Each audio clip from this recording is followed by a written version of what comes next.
ज्ञातारं विश्वतत्त्वानां वन्दे तद्गुणलब्धये।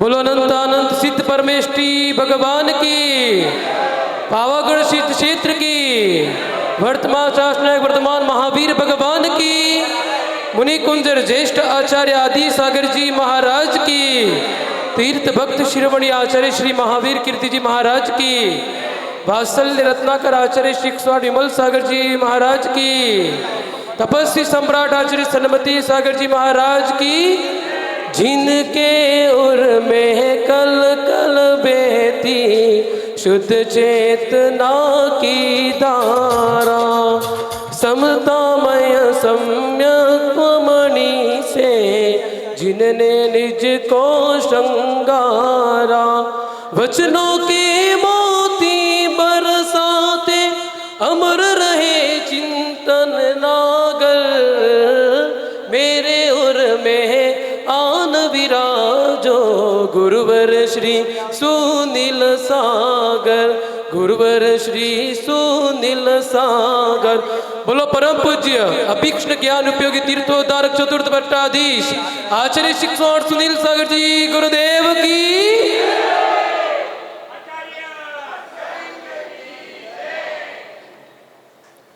आज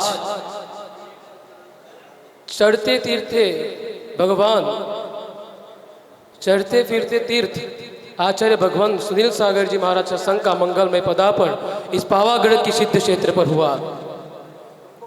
आचार्य भगवान का ये मंगलमय आज पावागढ़ में, इसे कहें तो पट्टाधीश बनना के बाद में तीसरी बार पदार्पण इस पावागढ़ के क्षेत्र पे हुआ है। और ऐसे तपस्वी सम्राट के समय में भी एक बार आचार्य भगवान का यहाँ पे आना हुआ था, और ऐसे चौथी बार यहाँ पर आचार्य भगवान का एक बार गुरु जी के सानिध्य में भी यहाँ पे आने का मौका मिला था। तब आचार्य भगवान का मंगलमय प्रवेश जब हुआ था तब वो कौन सी अवस्था, मुनि अवस्था में थे।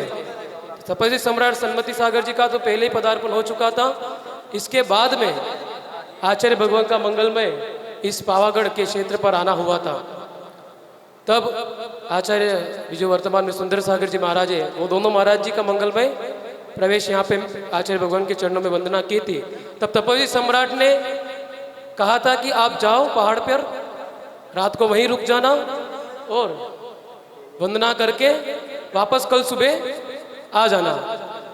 लेकिन आचार्य भगवान की मंगलमय भावना थी, मुनिश्री सब मुनि अवस्था में थे, नहीं आज की रात तो हम आपके चरणों में ही बिताएंगे, भले आपके आज्ञा से हम पहाड़ पे चले जाएं।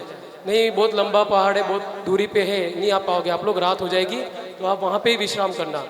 लेकिन आचार्य भगवान के गुरु चरणों के प्रति समर्पणता कहे, आचार्य भगवान जल्दी से वंदना करने भी गए और वापस भी आ गए और आचार्य जी के चरणों में आके तब ये प्रसंग आचार्य भगवान ने सुनाया था। जब पिछली बार पावागढ़ में आचार्य जी आए थे यहाँ पे, तब हम थे लेकिन हमारी दीक्षा नहीं हुई थी, गृहस्थ जीवन में थे। वो प्रसंग अभी भी हमको याद है। आचार्य भगवान ने यहाँ पर ही बाहर बैठ के स्वाध्याय चलता था, तो वहाँ पे प्रवचन हुआ था, तब आचार्य भगवान ने ये सुनाया था। तो ऐसे आचार्य भगवान होते हैं, समर्पणता होती है, प्रभु की भक्ति भी करनी है और गुरु की भी भक्ति करनी है, दोनों की भक्ति एक साथ करने वाले। इसी के कारण आचार्य भगवान को आचार्य भगवान सन्मति सागर जी ने अपना पट आचार्य महावीर कीर्ति जी महाराज का भी मंगलमय चातुर्मास पावागढ़ की सिद्ध क्षेत्र भूमि पर हुआ था एक समय पे, जो कि 18 भाषा के ज्ञाता थे। आचार्य आदिशंकर अंकलेकर परंपरा के जो द्वितीय पट्टाधीश थे, ऐसे आचार्य महावीर कीर्ति जी महाराज जो 18 भाषाओं के ज्ञाता थे, और उनकी तीर्थों पे ही तीर्थ शिरोमणि, तीर्थ भक्त शिरोमणि जिनको कहा जाता है, ऐसे महावीर कीर्ति जी महाराज का अत्यधिक चातुर्मास भी तीर्थों पे ही हुआ करते थे। उसमें से एक तीर्थ क्षेत्र पावागढ़ भी था, जिन पे यहाँ के 4 महीने का प्रवास जिनका रहा था, और यहाँ पे प्रभु की भक्ति, सिद्धों की भक्ति इन्होंने की थी।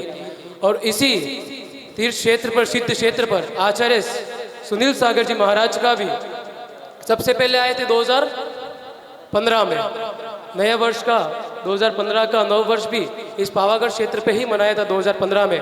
तब आचार्य भगवान का मंगलमय विहार रीचा पंचकल्याण के लिए चल रहा था, और बड़ोदरा से पावागढ़ होते हुए रीचा में मंगलमय सानिध्य पंचकल्याण प्रतिष्ठा हुआ था। तब पहली बार, दूसरी बार आना हुआ था जब गिरनार जी की वंदना करके आचार्य भगवान बड़ोदरा में ग्रीष्मकालीन वाचना की थी, और इसके बाद यहाँ पे आए थे। और पुनः ऐसा ही 7 साल बाद, कितने साल हो गए, 6-7 साल के बाद पुनः 1 महीना का प्रवास लगभग बड़ोदरा में रहा। इसके बाद में अशोक जी और सुभाष जी ने मंगलमय भावना की कि हमके आपके सानिध्य में यहाँ पे कल्पद्रुम महामंडल विधान कराना है, और ऐसे मंगलमय भावना गाई और आचार्य भगवान का मंगलमय प्रवास। पिछली बार आए थे तो इतना बड़ा कोई आयोजन नहीं हुआ था, सिंपल सा वंदना करने गए थे। एक बार रात्रि विश्राम भी आचार्य भगवान का 2019 में पहाड़ पर हुआ था, तब वो मांझी में नहीं रुके थे, ठेठ पहाड़ पर ऊपर रुके थे, वहां पे संघ रुका था। 2 दिन का प्रवास, 2 बार वंदना हुई थी उस टाइम पे, और आचार्य भगवान का मंगलमय रात्रि विश्राम हुआ था और फिर वंदना करके वापस नीचे आए हुआ था। ऐसे चतुर चलते फिरते चतुर्थ काल की चर्या। अभी आप देख रहे होंगे सुमनदीप यूनिवर्सिटी में रुके, तो आप सभी सोच होंगे महाराज जी इतने दिन वहां पे क्यों रुके, इलाज चल रहा होगा सब साधुओं का। ऐसा कुछ नहीं था, वहां पे मनसुख भाई की भावना थी कि हमारे यहाँ पे 300 से ज्यादा दिगंबर युवा बच्चे हम लोग यहाँ पे पढ़ाते हैं, और 900 से अधिक श्वेतांबर दिगंबर जैनी युवा साथी है, और आपकी उन सबकी भावना है कि आपका मंगलमय पदार्पण हो। लौकिक शिक्षा तो यहाँ पे ग्रहण कर रहे हैं, लेकिन इतने बड़े संघ का यहाँ पदार्पण होगा तो वो कहीं ना कहीं धर्म से भी जुड़ेंगे, चाहे वो करोड़ों रुपए देते हो अपनी पढ़ाई के लिए, लेकिन कहीं धर्म का ऐसा मार्ग नहीं मिलता होगा, ऐसे गुरुओं का सानिध्य नहीं मिलता होगा यूनिवर्सिटी में। लेकिन मनसुख भाई की भावना थी और उन्होंने सभी अपनी तरफ से खर्चा किया। कोई भक्ति संध्या का यूं नहीं कि महाराज जी ने बोला इसलिए कराया, उन्होंने अपने मन से जो भी आयोजन होगा सब में मेरी सहभागिता रहेगी। और 1 महीने का नहीं, आप तो चातुर्मास का निवेदन उन्होंने किया था और महीने भर के प्रवास का निवेदन किया था। उनको 4 दिन मिले थे, 4 दिन में उन्होंने ऐसी भक्ति की गुरु चरणों में। ऑफिस के पास में रूम दिया, तो ऑफिस में ही बार बार आचार्य के दर्शन करने कोई बार बार नहीं आ सकता है, 3 बजे बाद रूम खुलता है, लेकिन एक गेट अपना खोल के रखा था। जब चाहे वो आचार्य के पास आ जाते थे, उनको ऑफिस में तो कम बैठते थे, आचार्य की चरणों में ज्यादा वहाँ पे समय बिताते, 12 से 3 के बीच में। ऐसी उनकी भावना थी, तो उनको इनकी भावना इतनी अच्छी थी, तो 7 दिन का और ज्यादा लाभ मिल गया। आप सोच रहे महाराज जी का पैर का दर्द हो रहा है, विहार नहीं कर पा रहे, तो वो हॉस्पिटल में वहाँ पे इलाज करा रहे होंगे, पैर से ही हो जाएगा। आपने ध्यान रहा होगा कि वहां से जैसे विहार हुआ तो पैर में दर्द वापस चालू हो गया। आपने गौर किया होगा, आचार्य जी का मंगल में विहार हो रहा था और ज्यादा दर्द होने लगा। ऐसा नहीं कि वहाँ पे इलाज करा रहे थे, इलाज करा रहे थे दर्द नहीं होता, लेकिन आचार्य जी का जब भी चल रहे थे, आप देख रहे होंगे 3-4 बार बैठना भी पड़ा। लेकिन गुरु की भावना थी कि सिद्ध से में 2 दिन के अंदर विहार करके 40 किलोमीटर का आचार्य जी इस क्षेत्र में पढ़ा रहे, और जल्दी भी आ सकते थे, आना चाहिए था, लेकिन आप सबकी अनुकूलता कि महाराज जी 8 दिन तुमको रुकना ही है और पहले आ जाएंगे तो हम कैसे रुकेंगे। तो शावकों की भी अनुकूलता गुरु देखते हैं, और गुरु अपनी अनुकूलता तो क्या देखते हैं, वो तो प्रतिकूलता में भी शावकों की अनुकूलता पहले ध्यान रखते हैं। और सबको गुरु की प्रभु की भक्ति कैसे करे उस पर किशनगढ़ से भी अपने बीच में शावकगण पधारे, जहाँ का चातुर्मास हुआ था, ऐतिहासिक चातुर्मास हुआ था किशनगढ़ की दरा पे। वहाँ पे लोग कहते थे महाराज जी उस क्षेत्र पे आप चातुर्मास मत करो, किशनगढ़ वाले नहीं कहते थे, दूसरे लोग कहते थे महाराज जी वो परंपरा है, ये परंपरा है, वो पंथ है, ये पंथ है, आप उसमें पचड़े में मत पड़ो, वहाँ पे मत करो, लेकिन आचार्य जी का हमको न परंपरा से मतलब है न पंथ से मतलब है। वहाँ पे जैनी श्रावक रहते हैं, श्रद्धा भक्ति वाले श्रावक रहते हैं, इसलिए वहाँ पे किशनगढ़ में मंगलमय चातुर्मास 1 महीने का ग्रीष्मकालीन वासना भी मिली।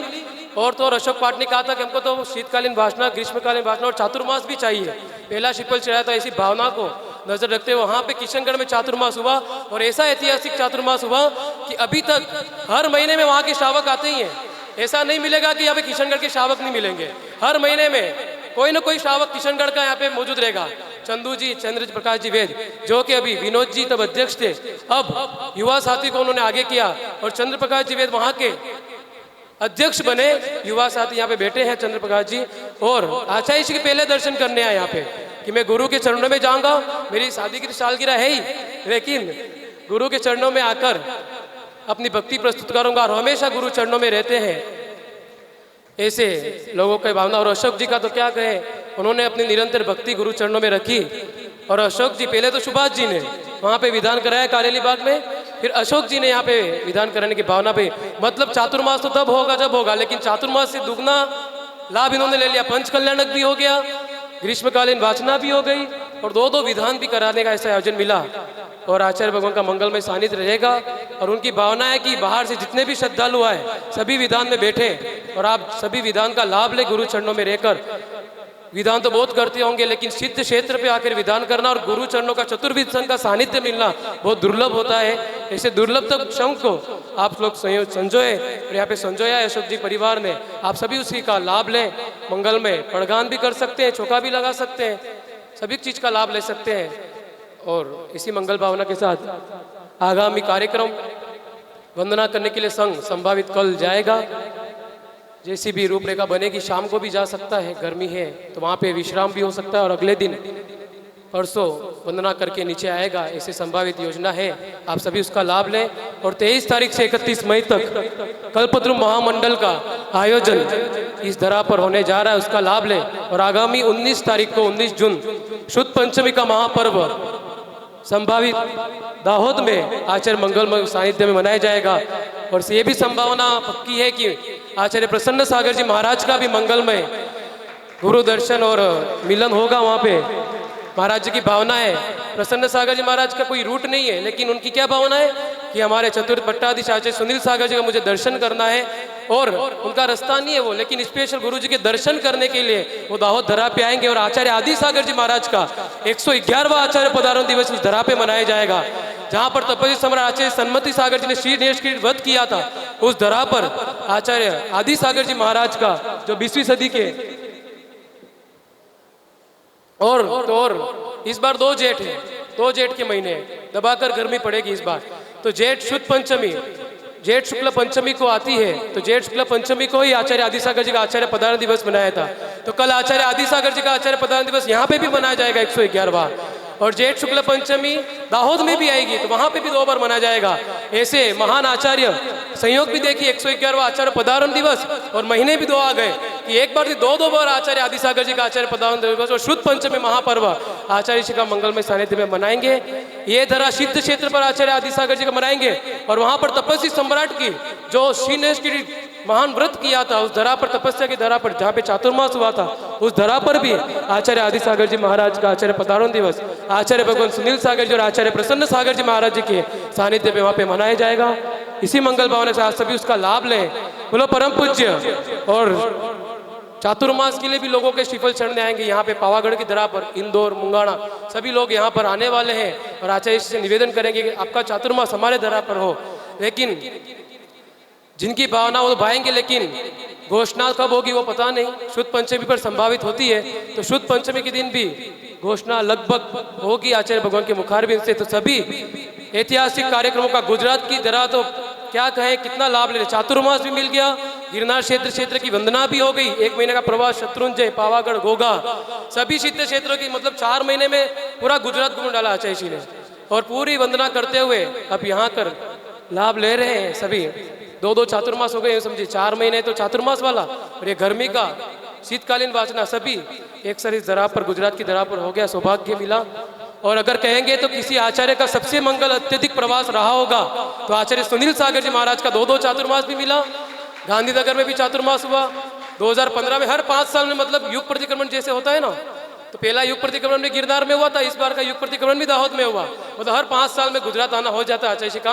तो 5 साल बाद भी फिर से गुजरात में आना हो आचार्य जी का, ऐसे गुजरात वाले मंगल भावना बहाएंगे।